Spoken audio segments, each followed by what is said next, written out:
Welcome to this review of the wild wisdom of the Faery Oracle. I am on a journey. Oh, there's a long way left to go, dancing down the open road. themoontree.org. Intuitive living for a magical life. So I've been wanting to do this review for a long time. I love anything by Lucy Cavendish. She's super awesome to me. I feel like a lot of her stuff is very good imagery, as well as being very accurate in the readings. I actually use this Faery Oracle deck a lot into my different kinds of readings. If I feel that my client is kind of that fairy sort of feeling.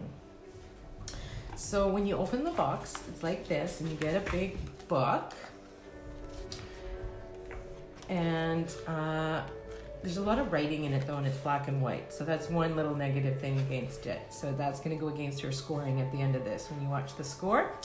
But it definitely has a lot of meaning per card when you look at the book, but everything's in black and white, and it seems like she forgot to put spaces in the paragraphs. I don't like that. I think that was to save space because it costs money maybe to make a big book. I don't know, but I like reading where there's space in between paragraphs, and I find that it's just run on, like, the wording is just, you know, go like that. So that's one negative against it. Now, each card's numbered, so that makes it easier to find. I don't like books that have no numbers attached to it, so then you're like trying to find it or something like that.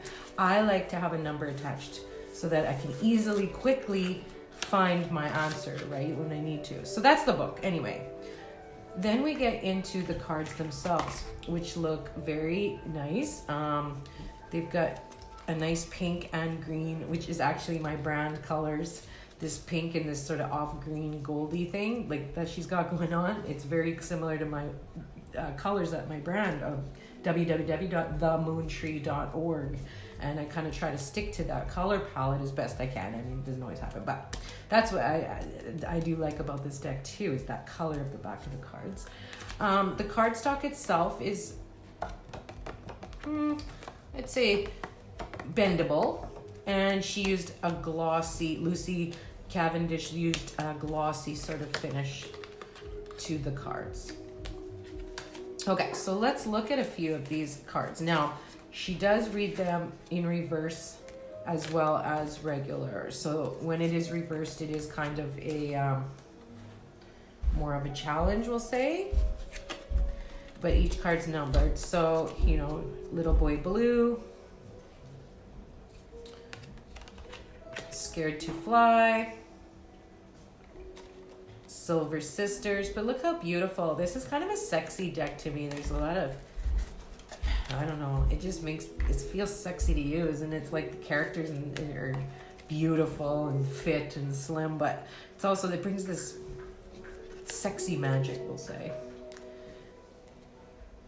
I really love it.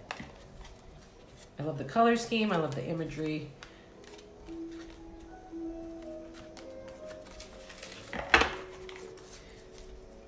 The Littlest Fairy, Catch Me,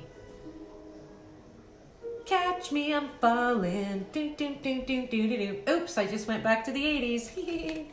Okay, and then, you know, Keeper of Secrets. But see, they're so beautiful. They're just a beautiful.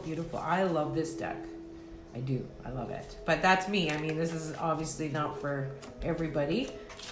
Lots of, you know, if you don't like fairies, or if you don't like that magical sort of whimsical side of things, then perhaps this is not the deck for you, as you can see already. Now, let's pretend we're doing a reading. So let's say we have a client come in and she just wants a card. Okay, so let's just say, her name's Sally, okay? Sally comes in, she's like, what do I need to know about my love life? Okay, let's see what the cards say. Let's see what the wild wisdom of the Faery Oracle says about your love life and what kind of advice that you could give. So here's the card, and it's upside down. So there is a challenge, right? So you would read the reversed meaning of, and we're going to go through that. We're going to see what it looks like when we open the book and read about it. So here we got Beauty and the Beast, about her love life. So normally if it was right side up, it would, you know, it's about unconditional love. And isn't that funny? Because we just asked the question about love. And the little thing here says unconditional love, Beauty and the Beast. So, but it's reversed. So already, without even reading the book or anything like that, I can already, just by that keyword, unconditional love, realize that, you know, there must be some conditions happening in the love, and we need to remove those conditions, because love has no conditions, right? Love is giving, and love is accepting, and there's no, you know, real true love has no conditions attached to it. It's just the giving and receiving of that love energy. So there's obviously a challenge, you know. So then I would ask my query, well, are you not feeling loved, and are you putting conditions maybe on the love? Are you expecting something in return for giving your love? And I'd ask these questions and get, you know, that. Now, find out the bottom of, you know, what's the problem with the unconditional love. Now, if you want to go further to that, we would get the book, and then we would go to number 31. And I'm going to turn it right side up just so you can see the pretty picture here. So, unconditional love. Isn't that a beautiful picture of a nice fairy? And there's little buddy troll or gremlin, whatever, troll guys hanging around her. There's also a little tattoo on her arm. Let me look closer to that. Not quite sure what that is, but it is a green stone, and I do know that green is associated, like on my chakra, with the green heart chakra, which is about love and stuff like that, and giving and receiving love unconditionally. So there's a little sign there, and you can notice all the nuances in the card. There's green, which is for the heart chakra and stuff. So more symbology would come out through each card as you stare into it, and as you start letting in those intuitive messages come through. But if we wanted to look at the book under Beauty and the Beast 31, Unconditional Love, there's a big long story about it. I'm not going to read that to you because I'm not going to, you know, that would take too much time for this video. But, you know, it's basically saying, you know, the fairy protects her friends that are true and sincere to her. She seeks their wisdom, their courage, their dedication, their hard work. She is brimming with love with each of her friends.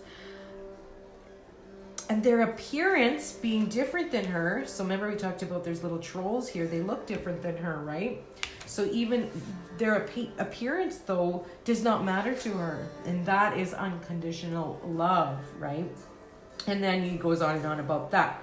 So you get a lot of, you know, cool messages in the book. And it's like the very end sentence of that part was, fairies love all beings. They just do. And you can too. Then it goes into the divinatory meaning. So then this is sort of the more important paragraph. And it's talking about, consider that you can see with everyone you encounter, indeed, every being you encounter, someone who has that spark of soul life within them. Consider then that when your soul spark acknowledges theirs, you feel connected to divine love, which sees not species, race, or distinguishing features. It enables you then to work and be with people who you may have found difficult to be around. Unconditional love allows you to experience your own capacity for love, which is joyous and fills you with happiness. And then it goes on and on and on. So then we look into the reversed meanings, which is what we originally got with Beauty and the Beast. And here's where I feel like the most succinct message lies, is in the, you know, that reversed meaning. Consider whether you have taught yourself to reject others for their differences, or whether you may have a belief that love has conditions rather than letting love flow. Getting love as a reward or sorry, I said that wrong. Giving love as a reward, withdrawing love to show disapproval. You know, when sometimes we play those games where we give love as a reward and we take it away in a way as a thing, saying I'm disapproving of you, so I'm going to take away my love, right? You know, putting conditions on the love. So then it talks about that. And so basically at the end sentence, the very end sentence of this section is, unconditional love asks you to come into divine communion with all.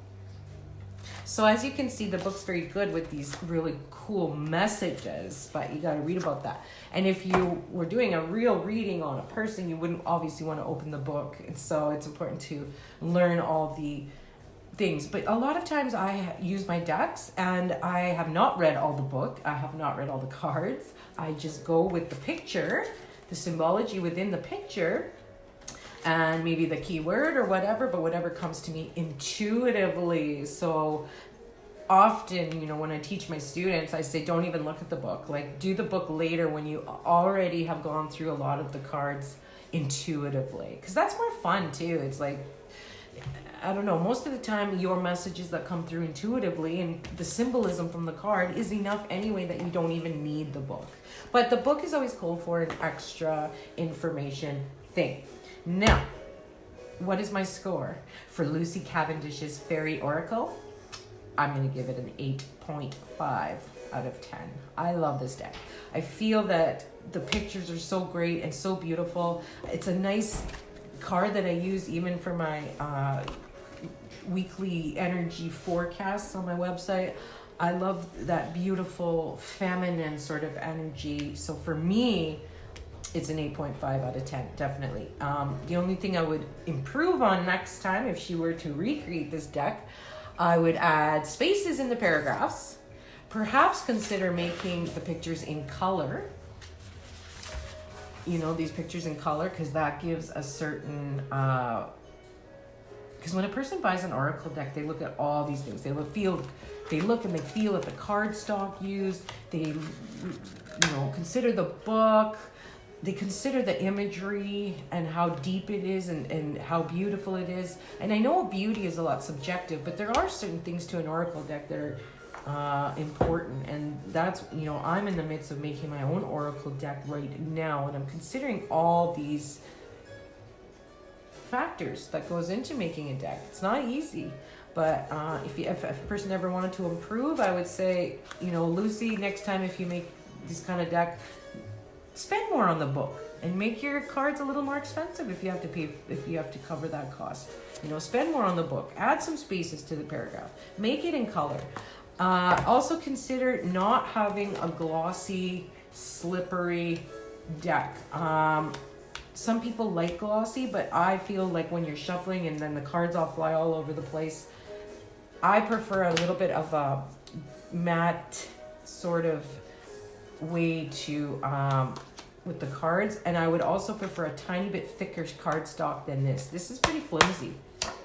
It's flimsy, so it's good for shuffling, I guess, but I don't know, it doesn't seem that sturdy. I always feel like I have to be so careful, and like at any moment it could just fly away in the wind. So there is a few improvements I would say that she could possibly make on her next decks, but anything by Lucy Cavendish is super good. So again, we say 8.5 out of 10. Good job, and we'll see you soon on our next review.